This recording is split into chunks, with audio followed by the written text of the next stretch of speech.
విశాఖపట్నంకి Google data centre రావడం వల్ల ఎలాంటి ఉపయోగం ఉందంటారు? ఈ రోజు విశాఖపట్నం గూగుల్ డేటా సెంటర్ రావడం అనేది చాలా గొప్ప విషయం అండి. ఎందుకంటే ప్రపంచ పటంలో మోడీ గారి నాయకత్వంలో భారతదేశం చాలా అగ్రగామి దేశంగా దూసుకెళ్తుంది. అయితే మరో ముఖ్యంగా ఇది ఎలాంటి పరిస్థితుల్లో వచ్చింది అనేది మనం గమనించాలండి. ఎందుకంటే ట్రంప్ గారు ఈ మధ్యనే టారిఫ్ విధానాలని మన భారతదేశం మీద టారిఫ్ యుద్ధం ప్రకటించారండి. అని మిగిలిన దేశాలు చూస్తే సైనిక యుద్ధాలు జరుగుతాయి, ఇక్కడ మాత్రం టారిఫ్ యుద్ధం జరుగుతుంది. ఈ సమయంలో మరి ముఖ్యంగా గూగుల్కి ఎవరైతే సీఈఓగా ఉన్నటువంటి సుందర్ పిచాయ్ గారు ఒకప్పుడు భారతదేశమే కాదండి ప్రపంచ దేశాలు కూడా అమెరికాని చూసి భయపడేవి, అమెరికా నాయకత్వాన్ని చూసి, గవర్నమెంట్ చూసి. కానీ అదే సుందర్ పిచాయ్ గారు ఈ రోజు ట్రంప్ లాంటి పెద్ద అమెరికా అధ్యక్షులని ఎదిరించి నేను ఫస్ట్ భారతదేశంలో పుట్టాను, భారతదేశంలో చదువుకుని ఈ సభ్యత సంస్కరణ నాకు భారతదేశం నుండి వచ్చింది, నా వ్యాపార దృష్టి అక్కడ ఉన్న పరిస్థితుల దృష్ట్యా నేను నిర్ణయాలు తీసుకుంటాను తప్ప మీ రాజకీయ నిర్ణయాలు నేను కట్టుబడి ఉన్నానని అతను ఎదిరించి మరి కూడా ఈ రోజు భారతదేశానికి మరీ ముఖ్యంగా గొప్ప విషయం ఏంటంటే మన ఆంధ్రప్రదేశ్ కి వైజాగ్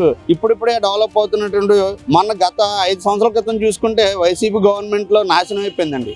వైజాగ్ లో ఉన్నటువంటి ఈ ఐటీ సెంటర్లను కూడా బయటకు తరలిపోయి అలాంటి సందర్భంలో ఇది ఒక ఆశాకిరణం లాగండి, ఊపిరి పోసినట్టు విశాఖపట్నం ప్రాంత చుట్టుపక్కల ఉన్న వాళ్ళందరికీ కూడా యువతకు కూడా ఊపిరి పోసినట్టు గూగుల్ డేటా సెంటర్ ని $15 బిలియన్ పెట్టుబడితో అంచెలంచెలుగా డెవలప్ చేస్తూ ఈ రోజు యువతకి రాబోయే తరాలకు కూడా ఉద్యోగ ఉపాధి అవకాశాలు కల్పించాలనే ఉద్దేశంతో విశాఖపట్నంలో ఏర్పాటు చేయడం జరిగింది.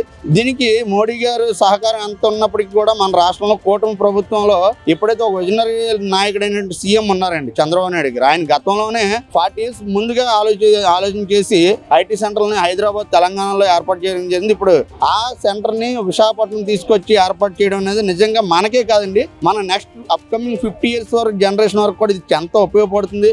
ఎవరైతే విమర్శిస్తున్నారో వాళ్ళందరికీ ఒకటే చెప్పదలుచుకున్నాండి, అది పార్టీల పేర్లు పెట్టినా పెట్టకపోయినా వైసీపీ విమర్శిస్తుందంటే ఈరోజు ఆంధ్రప్రదేశ్ డెవలప్ అవుతున్నట్టే. ఎందుకంటే వైసీపీ వినాశనాన్ని కోరుకుని తప్ప అభివృద్ధిని కోరుకోలేదు.